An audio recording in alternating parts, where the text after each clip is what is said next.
नमस्कार साथियों, Bharat vision academy में आपका स्वागत है। चलिए आज दोस्तों हिस्ट्री का एक छोटा सा टॉपिक स्टार्ट करते हैं, ठीक है, जिसका नाम होगा नमक आंदोलन।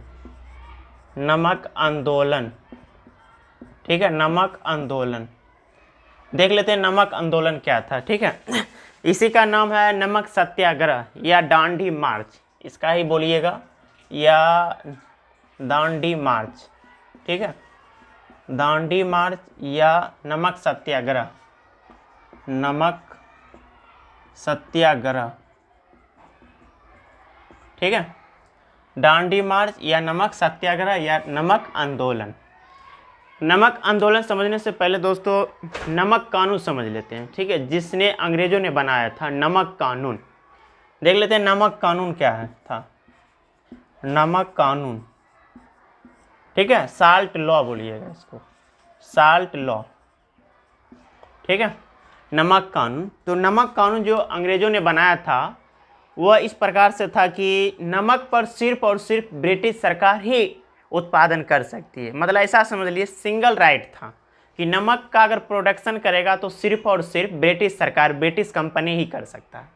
मतलब और भी कंपनी जो है नमक का उत्पादन, नमक का प्रोडक्शन नहीं कर सकता है, ठीक है। सिर्फ और सिर्फ जो सिंगल राइट मिला हुआ था, एकाधिकार जो होता है, ठीक है, एकाधिकार, सिर्फ और सिर्फ नमक का प्रोडक्शन, नमक का उत्पादन, नमक का पैदावार सिर्फ और सिर्फ ब्रिटिश सरकार, ब्रिटिश कंपनी ही कर सकता है, ठीक है। इस प्रकार से नियम बना हुआ था। जैसे आज अगर हम देखिएगा तो मार्केट में बहुत सारे कंपनी का नमक आती है। जैसे मान लीजिए टाटा का भी आता है नमक, आपका पतंजलि का भी आता है, अन्नपूर्णा का भी नमक आता है, डांडी का भी नमक आता है। तो बहुत सारे कंपनी का मार्केट में नमक आती है। बट जो नमक कानून था उस समय जो ब्रिटिश ने बनाया था, तो नमक पर सिर्फ और सिर्फ जो अगर मतलब प्रोडक्शन करेगा, नमक का उत्पादन करेगा, तो वह सिर्फ और सिर्फ कौन करेगा? ब्रिटिश सरकार ही कर सकता है। इस प्रकार से कानून था।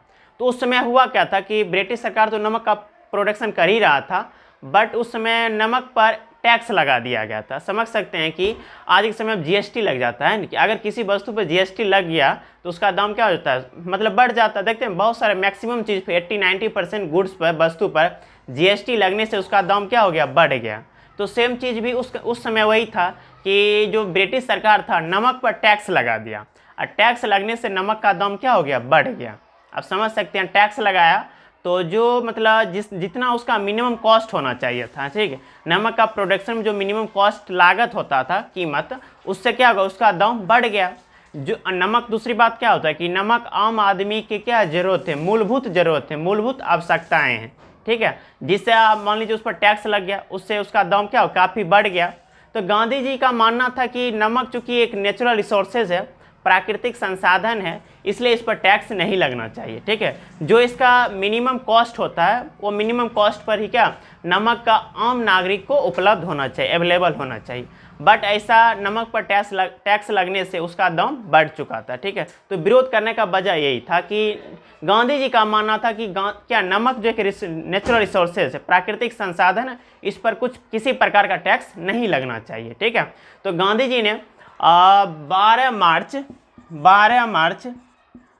ठीक है, 12 मार्च 1930 को, ठीक है, 12 मार्च 1930 को अहमदाबाद